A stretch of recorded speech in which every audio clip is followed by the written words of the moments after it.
changing your life one story at a time. This is the Chicken Soup for the Soul podcast with Editor-in-Chief Amy Newmark.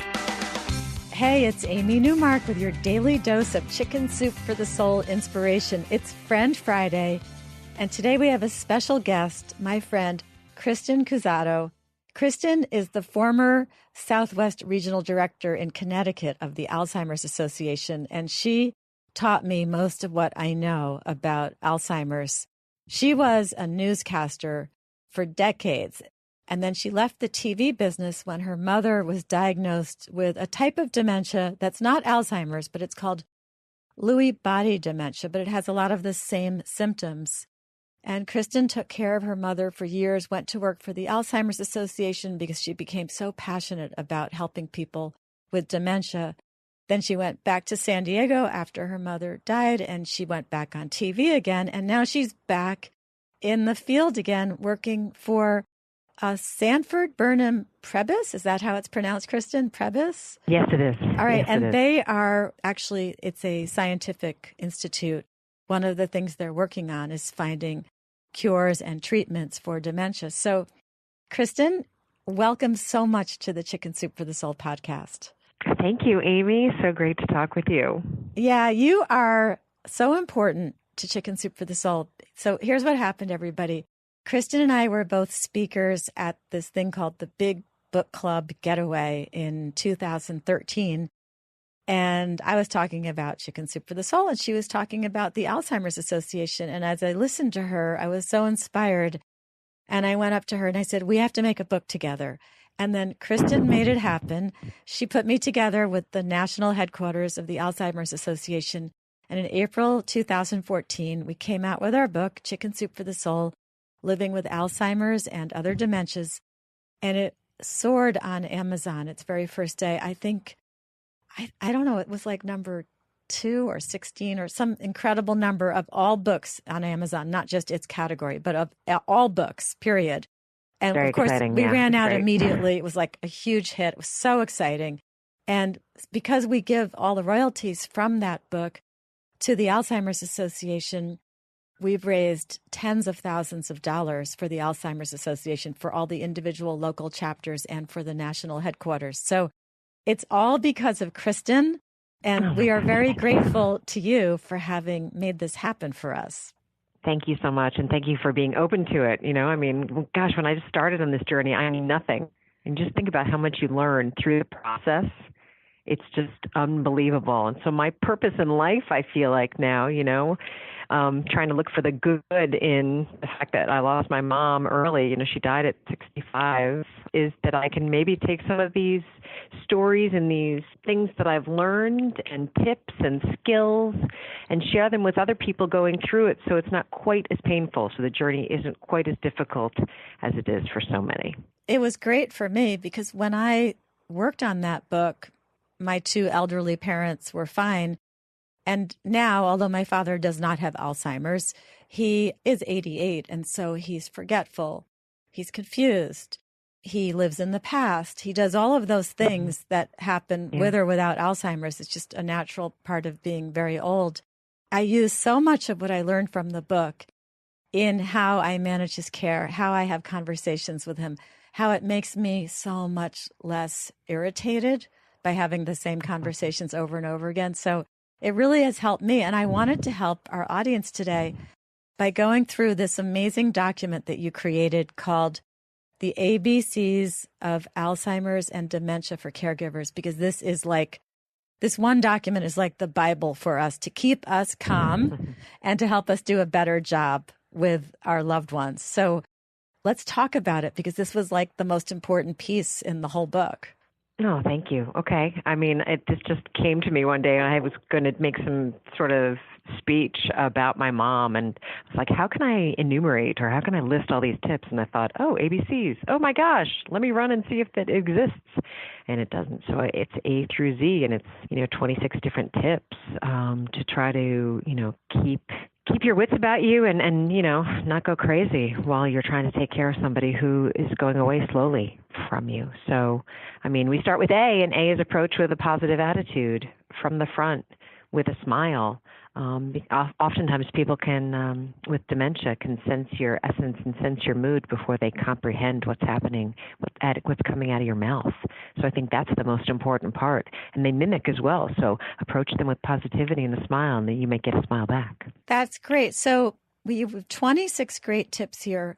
If you had to pull out, I don't know, 6 or 8 of them as the most important for our listeners today, which ones would you pick? I might jump around, but I'll definitely start with N, the never argue with the person with dementia, because everyone thinks, when they think it's Tuesday, and I really need to make sure that they know it's Friday because it's very important that they know it's Friday. It's actually really not that important that they know it's Friday. Let them stay in this little place where they think it's Tuesday. If you just argue, you agitate yourself, you agitate them by telling them they're wrong. You got to remember, everything is so hard for them. In the morning when they wake up, they're okay, and then it gets really confusing, and then they get tired, and everything is so challenging, and they have to overthink and work really hard to do things that we can normally do. Because what's happening in their brain, and I won't go into the crazy biology, but it's a processing disease, right? So there are plaques and tangles in their brain which essentially prevent the messages from getting back and forth. So you're not going to be able to do as many things as you can do now when you don't have these plaques and tangles in your brain. So it's hard for them to get to the end game. It's hard for them to do things. So they get exhausted. So never arguing with them is like realizing that they have one reality, you have another. They can't come into yours anymore, so go into theirs. Make up some stories. You can do some fiblets, we call them. Kind of half fibbing and half white lie. You can kind of make something up or don't tell them the entire truth just to get through. It's not like you're disrespecting them. You're just trying not to argue and agree with them. So they're saying, it's Tuesday and it's really Friday. You say, yes, it is Tuesday, but today we're going to do what we normally do on Friday. Come on, Mom, let's go to lunch. Yeah, that makes total sense. I've already seen that. When my father gets something wrong, I don't try to correct him. It doesn't even matter. He's not even going to remember the wrong thing he said. The next time he'll say a different wrong thing. And it makes me a lot calmer thinking about what you had taught me about let them have their reality. Don't try to bring them back into yours. Your reality is no longer relevant to them. All right. Exactly. Give us another top tip. All right. Let's see. I think that the cue is very interesting. C for cue the person. So instead of asking, do you want to put on your sweater, or what do you want for lunch? Remember, the choices are difficult for them, so perhaps putting 2 sweaters in front of them. Do you want to wear this yellow one or this blue one? Versus, why don't you go to the closet and pick out a sweater? It's very hard for them to think. There's so much that's hitting them and overwhelming them with choices. So kind of limit the choices. Or cue, meaning just put a sweater on and say, hey, why don't you put your sweater on too? Don't say, I'm trying, you're not really enabling them. You're just kind of making it a little simpler so you can get to the end game. So that's a good one. Let's see. I also like the validation. So I think validating them and letting them know that what they say is okay and right, because they're being told that they're wrong a lot. And they're also feeling probably that the words that, sometimes they have different things go on with the aphasia, or they're choosing the wrong words for things. So people are kind of looking at them weird. So they think it's right in their brain, but it's coming out different in their mouth, from their mouth. So kind of validating them. Yes, you're right, Mom. And even saying, yes, I know this sucks. I remember being one time, my mom was already in a wheelchair, and she was already, not able to communicate very well, and she had a heart attack, all these things at 62 years old. And here she is, and she was sad, and I kneeled down next to her and I said, Mom, I know this sucks, but I'm here with you, and I'm going to be with you through this, and I'm validating your feelings, and I know you're sad, but we're going to try to do this together. Yeah, that makes total sense. Support is important I do that with my father. I say, I know how awful this is for you. You lost your dog. 3 days later, you lost your wife. You had to leave your house and move into assisted living. Like, these are all really hard things. And you'd be crazy if you weren't thinking that this stinks. But this is your new life. It's not going to go back to the way that it was. But I totally understand why you're nervous and afraid and upset about all of this. And that really does help, because if you just say, oh, it's going to be fine, well, you're not validating their feelings at all. Exactly. Yep. I also think the follow the lead. If the person with dementia wants to tell the same story over and over again or wash the same dish, let them. I had one woman who said, oh my God, my mother won't stop vacuuming. She just keeps vacuuming and vacuuming and vacuuming. Well, you know what? Maybe the hum gives her some sort of pleasure. Maybe that is an easy thing that she can do where you're not letting her cook anymore, or she's not able to cook anymore because she might burn things or whatever. So if that's how she feels like she wants to help or clean, let her do it. It's not harming anyone, right? Let them do things over and over. If they want to keep making the bed, if they want to, like I said, wash the same dish, they want to tell the same story. It's really up to us to change our brains around. We need to go to the place where we have a lot more patience and where we kind of accept where they are and accept what's happening with them. It's hard for us because we don't want them to be wrong. We don't want them to be sick. We don't want them to have these things and be in pain. So it's up to us to really change our brains around and say, yeah, Mom, tell me again about how you had tell me again about your prom, or tell me again about the wedding with Dad. I want to hear the story again, or tell me again about this or that. And you just have to have the patience. And also that you could learn some really interesting things, when they're talking about history and talking about the past, you may not even be paying attention. And that goes to another one, which is kind of revel in the joyful moment. Because these moments are so important. There's so many moments that I have with my mom in my brain from, one night we were watching, she used to love Jeopardy and Wheel of Fortune. And we were watching Wheel of Fortune. And, this is when she wasn't even communicating. She was barely even speaking. And I remember someone solved the puzzle with maybe 2 letters on Wheel of Fortune. And I was shocked. I was like, oh my gosh, Mom, this is amazing. Boy, I can't believe she did that. She's fantastic. And Mom said, well, yes, she is. And I was like, oh, Mom's speaking and she was engaged. And so I will never forget that moment, So take these moments and let them fill you up. You just need to. Yeah. And how about caregivers remembering to take care of themselves? Is that on this list? Oh, that's so important. It is. It is.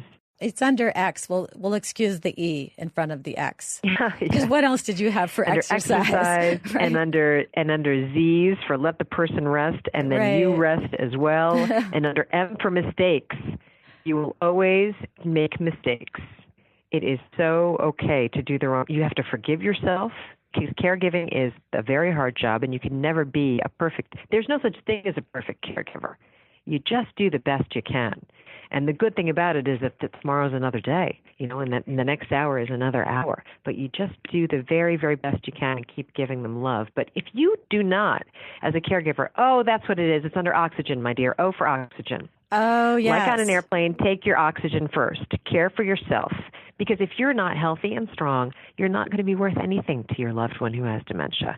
So don't forget to go to the doctor yourself. Don't forget to take vitamins if you take vitamins. Don't forget to get rest and eat well and do things every once in a while to get your brain away from taking care of someone with dementia. So if you don't take care of yourself, people collapse. People, end up in the hospital while they're taking care of someone else because they forget to take care of themselves. Yeah, that's really dangerous. So true. Then who's going to take care of that person? So I love these ABCs. I think if somebody just studied all 26 of them, it would make their journey as a caregiver so much easier. And it doesn't really matter whether you're the grandchild, the child, or the spouse. These are all useful tips for the entire family. So, Kristen, thank you so much for sharing these tips with us today. Thank you, Amy. Yeah. It's an amazing book, and I hope that, it's still absolutely relevant. There's 101 stories from caregivers who've been through all sorts of things. So go get it, folks, because it definitely will help you. Yeah, and it supports the Alzheimer's Association. Absolutely. And April, I think, is one of those months where we're supposed to pay attention to brain injuries, brain awareness. I don't know. I know there was something about April being one of those months, but there's a million of those holidays, those special months now. Everybody, thank you so much for listening today. I'm Amy Newmark. If you want to learn more about Kristen's ABCs of Dementia, you can read them again in Chicken Soup for the Soul, Living with Alzheimer's and Other Dementia. And all the royalties from that book go to support the Alzheimer's Association. Come back Monday for more on this topic. We're going to talk about a story from our Alzheimer's book that will help anyone who's dealing with a friend or a family member with dementia.